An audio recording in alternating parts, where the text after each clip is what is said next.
Marc, retrouvons dans les éclaireurs Fanny Wegscheider pour un point sur les perturbations en cours ce matin, principalement encore une fois dans une grosse moitié nord. Bonjour Fanny. Bonjour. Ça roule comment au moment où l'on se parle? Ça roule difficilement, hein. On le voyait notamment avec ce que vient d'expliquer Marc. Sur le réseau français, vous le voyez, c'est très compliqué, essentiellement dans le nord. C'était un peu tout à l'heure dans l'ouest, mais on voit maintenant que ça se concentre vraiment dans le nord et en région parisienne. C'est un trafic exceptionnel sur l'ensemble du réseau. À l'heure actuelle, 1522 km de bouchons cumulés. Le pic maximum a été atteint à 9h30. On était à 1646,8 km d'embouteillage.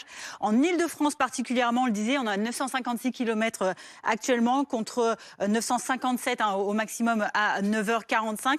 Explosion donc à cause des conditions de circulation. Il y a deux complications majeures qui sont signalées par les autorités. Tout d'abord, regardez du côté de la RN 118. On est dans le sud de Paris, on va le voir, avec cette complication, donc ce plan qui a été mis en place.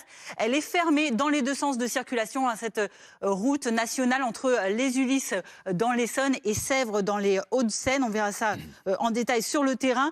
Selon Vinci Autoroute, il y a une autre complication majeure également dans le sud de la France cette fois-ci, parce que là aussi, ponctuellement, il y a des chutes de neige. On va le voir sur l'A8 du côté d'Aix-en-Provence, en direction d'Aix-en-Provence. Depuis 5h30 ce matin, il y a une portion de cette autoroute qui est bloquée à la circulation avec des déviations via la 52 et la 57.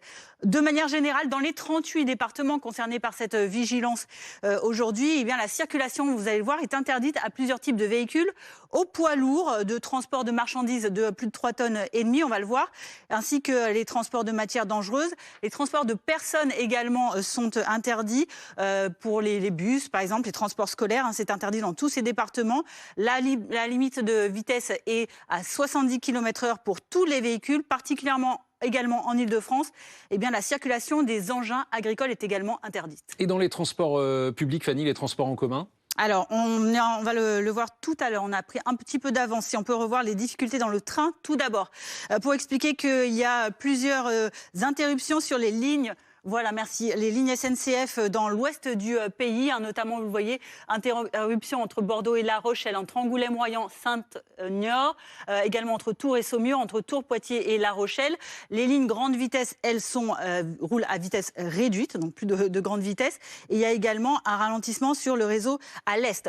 Particulièrement en Ile-de-France. On va donc le voir maintenant. C'est compliqué de manière générale pour les bus. On va le voir puisque les bus sont rentrés au dépôt ce matin jusqu'à au moins midi. C'est ce qu'ont annoncé les autorités. Non, ça c'est les avions. On va le voir tout à l'heure si on peut revenir sur l'Île-de-France avec la RATP. Le bus, c'est compliqué. Donc rentré au dépôt. Aucun transport scolaire, je le disais, en grande couronne. Le métro, RER, Transilien, circulation normale, mais quelques ralentissements à prévoir. Là où ça se complique, c'est sur le tramway où ça roulait à peu près normalement.